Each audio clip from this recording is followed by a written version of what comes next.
Bu kürlerle öksürüğe ve soğuk algınlığına son verin.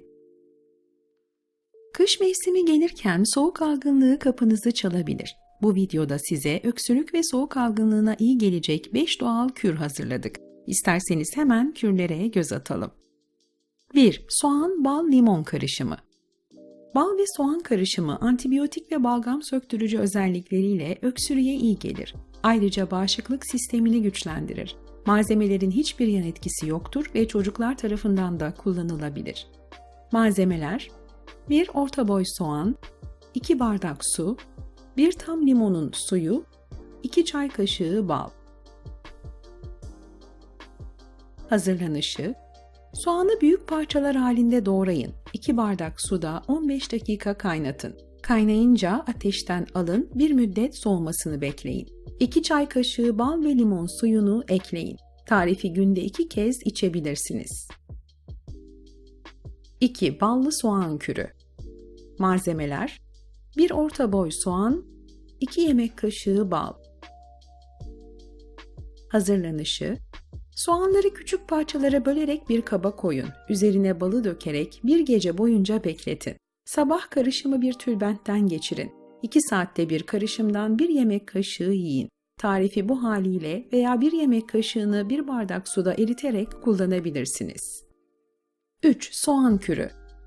İbrahim Saraçoğlu'nun önerdiği bu kürde soğanı tek başına kullanabilirsiniz. Malzemeler: 1 orta boy yemeklik soğan, 1,5 bardak su. Hazırlanışı: soğanı 4'e bölün. 1,5 bardak suda 5 dakika kaynatın. Soğan suyunu gün içinde yudum yudum için. Kürü her gün 15 gün boyunca uygulayın. Bu kür gastrit veya ülser şikayeti olanlara önerilmez. 4. Adaçayı ve ekinezya kürü. Bu kürü grip ve faranjit için kullanabilirsiniz. Her iki malzeme de bağışıklık sistemine iyi gelir ve boğazı rahatlatır. Malzemeler: 1 fincan su, 1 çay kaşığı kurutulmuş adaçayı, 1 çimdik kuru ekinezya. Hazırlanışı: 1 bardak suya adaçayını ve ekinezyayı atın. 10 dakika demleyin. Adaçayını gün içinde içebilir ve isterseniz karışımla gargara yapabilirsiniz. 5. Limon macunu kürü. Şems Aslan'ın önerdiği limon macunu kürü soğuk algınlığı ve boğaz iltihabına iyi gelir. Ayrıca bağışıklık sistemini güçlendirir. Malzemeler: 1 kilo limon, 200 gram ceviz, 1 miktar bal isteğe bağlı, 3 dal fesleğen, 5 tane karanfil. Hazırlanışı: limonları bir gün önceden sirkeli suda bekletin ve iyice yıkayın. Limonları bütün halde kabukları ve çekirdeklerini ayırmadan blenderdan geçirerek püre haline getirin.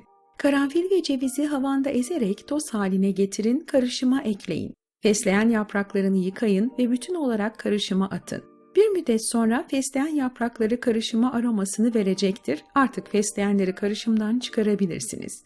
Karışımı cam kavanozda buzdolabında tutun. Gün içinde en fazla 3 yemek kaşığı olacak şekilde karışımı yiyin. İsterseniz 1 bardak suda eritip içebilirsiniz. Bu karışım tansiyon sorunu olanlar ve şeker hastalarına önerilmez.